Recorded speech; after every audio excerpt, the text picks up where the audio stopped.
summit who are engaged elsewhere. As you are aware, Honorable Mudavadi is out of the country. Honorable Kalonzo is on another mission, and Honorable Raila Odinga is also on a different mission, but within the country. By making courageous sacrifices, we have frequently gone on to much greater heights, as we did in the 2010 Constitution. Today, we are in one of those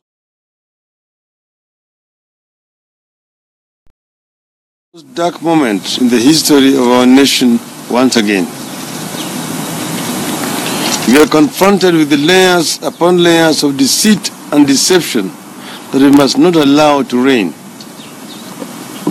The latest of our many calamities occurred last month, when the presidential election was brazenly stolen in full view of Kenyans and the world. It was the third time in a row that the people's electoral will had been hijacked. It was indefensible the first time it was done in 2007. It was even more intolerable the second time in 2013. And when it happened again last month, the level of defeat and impunity soared into altogether uncharted realm. Amid such lawlessness came a courageous Supreme Court ruling that stunned the entire world, leave alone Kenya and Africa.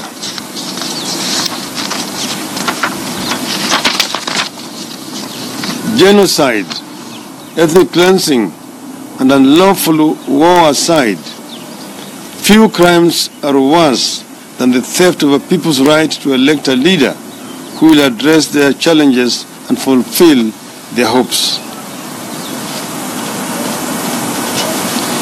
But today, we are faced with a crisis of monumental proportions that goes well beyond electoral injustice. It is no longer about who is the rightful president of Kenya, or about the naked theft of a presidency. That is unacceptable enough. The tragedy we face today, and which we have to confront before it consumes us, is not that elections were stolen. It is that the IEBC, Jubilee, and a number of local and international actors are determined to repeat that fraud, and they want us to participate in it. Those who control the levers of power in Kenya do not merely want to govern us against our will for the next 5 years. No. They want to ensure they will retain power forever by all means. That is the entire purpose of acting President Uhuru Kenyatta's courageous abuse, threats, and utterly lawless actions in recent days, which are designed to rally his base and other power centers and assure them that power will always stay with them, not just till 2022, but forever. To this end, Jubilee is determined to take Kenyans to another charade of elections whose result will be the same as the one that has been nullified. One thing Jubilee and IEBC refuse to disclose and address, even as they claim to be making changes to the electoral system, is the role the local telecommunication firms, particularly Safaricom, Kenya, played in the collaboration with the Safram Morpho in manipulating the August elections in favor of Jubilee and Uhuru Kenyatta. It is a matter of public record that Safaricom was contracted by the IEBC to transmit election results from the KIMS kits at the polling stations to the IEBC servers. All this data was to be conveyed via virtual private network, VPN, in order to ensure that there was no tampering of the results before reaching the servers. It has since come to our knowledge that one of these VPNs terminated at a cloud server registered in Spain but operated from France under the control of OTMOPO. Both VPNs were fully paid for by the IBC. However, the VPN Safaricom terminating locally was never set up. Consequently, results from the polling stations, the KIMS kits, left the country but never found their way back to IBC.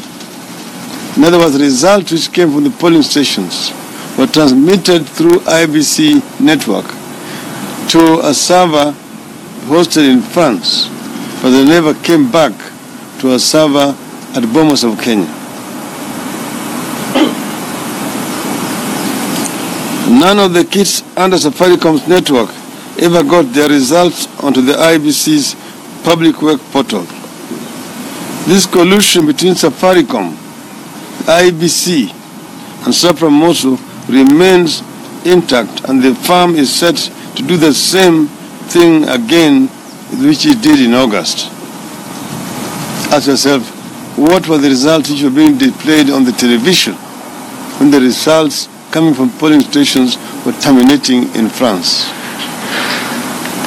You are also aware that between July 25th and July 27th, the period immediately prior to the disappearance of the acting IBC ICT director, Mr. Chris Musando, hundreds of KIM kits were stolen from the IBC and the information was shared with the Safaricom.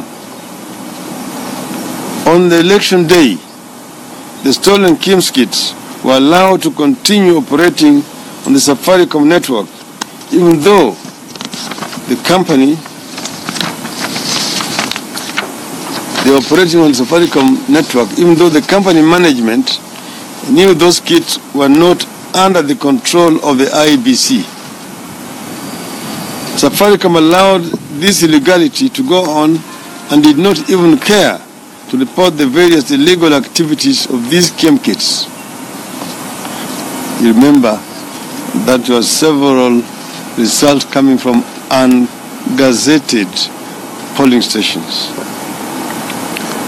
We have the names of the 6 individuals at Safaricom who had intimate knowledge of this conspiracy and either actively participated or concealed the same. That same team has been reassembled to do what they did back then. We have instructed our lawyers to initiate private prosecution of the officers under the Cyber Crimes Act. Safaricom is yet to come out on this matter, even as it prepares to take Kenyans for another charade of elections. The sum total of these developments is that the messing up of Kenyan elections were deliberate acts of conspiracy, omission, and commission that are yet to be resolved. This conspiracy comes out at a time Jubilee has indicated that it will be passing new laws to make it impossible for the Supreme Court to nullify any future elections. The IEBC clearly has no intention of reforming itself into a credible electoral institution. It is far too beholden to Jubilee to begin that process. In any event, IEBC cannot begin the process of ensuring an honest election as long as those responsible for the irregularities and illegalities are still lurking in its corridors. IEBC has refused to dismiss or suspend them. That is why we are today beginning this peaceful campaign to force them out by public pressure so that the process of a fair elections can at last begin. There are lawyers and webs of deception, there are layers and webs of deception and deceit that we must unravel and reclaim our country. Kenyans in no way want to hold another very expensive election which will be rigged again. End of statement.